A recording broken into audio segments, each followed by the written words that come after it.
Everyone knows what a ninja looks like. Dressed in black, carrying a sword across the back, silently running across rooftops beneath the moonlight. But what if I told you that almost everything you believe about ninjas is wrong? What if the real warriors behind Japan's greatest military secrets never dressed like that, never called themselves ninjas, and never wanted history to remember their names? For hundreds of years, historians searched for legendary assassins, only to discover something far stranger. The people who helped shape Japan's greatest wars didn't disappear because someone erased them. They disappeared because becoming invisible was their profession. Their greatest weapon wasn't a sword.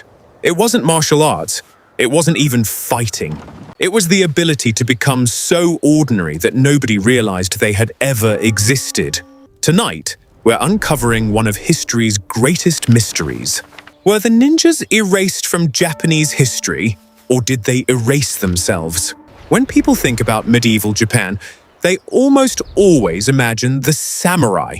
Their names fill history books, their armor stands proudly inside museums, and their victories are carved into official records that have survived for centuries.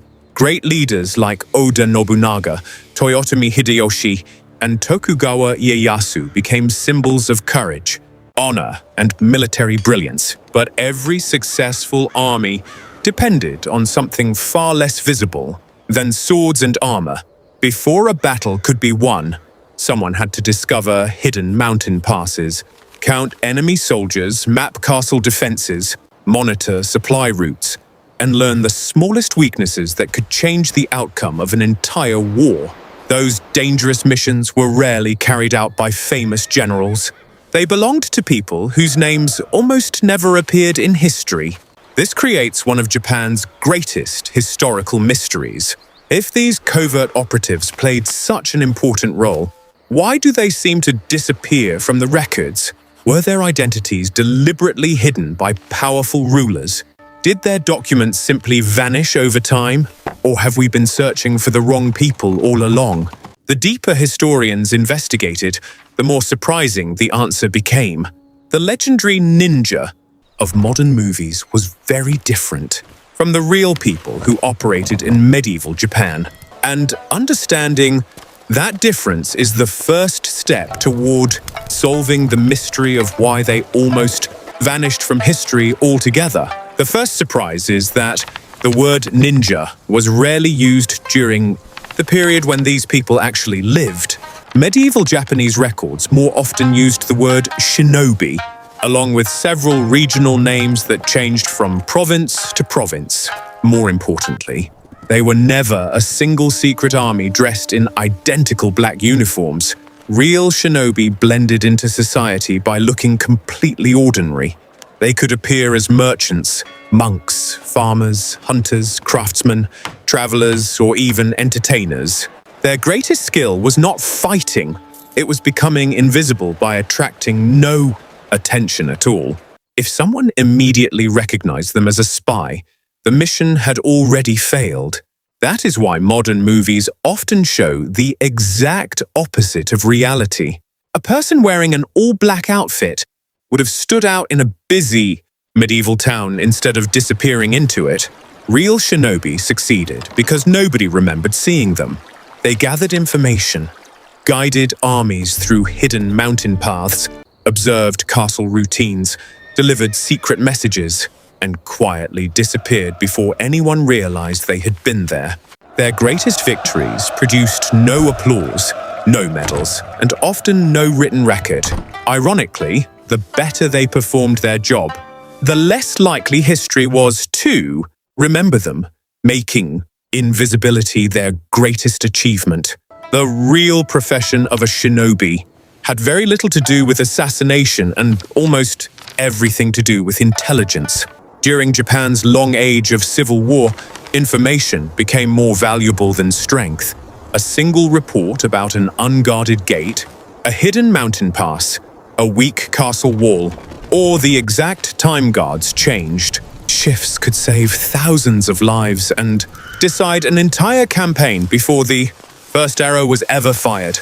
Many shinobi spent days or even weeks quietly watching a single location, memorizing patrol routes, counting soldiers, studying weather patterns, and observing the smallest routines that everyone else ignored.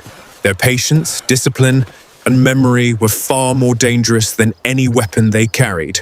Because of this, most successful missions ended without a fight. The greatest victory for a shinobi was returning home with accurate information while leaving no evidence that anyone had ever been there. If a castle unexpectedly fell or an army avoided a deadly ambush, history usually praised the wisdom of the victorious commander. Almost no one asked who secretly gathered the intelligence that made that victory possible. The better the mission succeeded, the less visible the people behind it became. In many ways, the shinobi were never meant to become heroes. They were meant to become invisible. And that invisible success is exactly why history remembers so little about them. No regions are more closely connected with the shinobi than Iga and Kōka, but not because they were home to magical warriors hidden in secret, underground villages. Their true advantage was geography. Surrounded by steep mountains, dense cedar forests, narrow valleys, and winding trails, these regions were incredibly difficult for outsiders to navigate. The people who lived there grew up understanding every river crossing, hidden path, and mountain pass. During Japan's constant civil wars, that knowledge became priceless. Powerful warlords began hiring local experts as scouts, guides, and intelligence gatherers because they could travel where armies became lost and observe places that strangers could never reach without being noticed. Over time, their success created legends. Stories spread from province to province, and every retelling made these skilled operatives seem more mysterious than the last. Careful observation became supernatural vision. Clever disguises became invisibility. Extraordinary endurance became impossible acrobatics. The truth, however, was even more impressive than the myths. These people were not superhuman. They simply understood their land, their enemies, and human behavior better than almost anyone else. Their greatest weapon was never magic or martial arts. It was knowledge, patience, and the ability to disappear into ordinary life until history itself could no longer tell they had ever been there. Then, almost everything changed. In the early 1600s, Tokugawa Ieyasu unified Japan and established a government that would bring more than 2 centuries of relative peace. As castles stopped changing hands and massive armies no longer marched across the country, the constant demand for covert intelligence began to fade. The dangerous missions that had once made the shinobi invaluable became increasingly rare. Some entered the service of powerful lords as guards or investigators. Others became officials, bodyguards, or instructors. Many simply returned to ordinary village life. They did not vanish overnight. They quietly adapted to a world that no longer needed their unique profession. As the generations passed, memories slowly became stories, and stories gradually became legends. Without constant warfare to preserve their practical skills, people remembered the mystery more than the reality. The real shinobi had succeeded because they remained unseen, left few written records, and rarely sought recognition. Ironically, the peace that ended Japan's civil wars also began erasing the true image of the shinobi.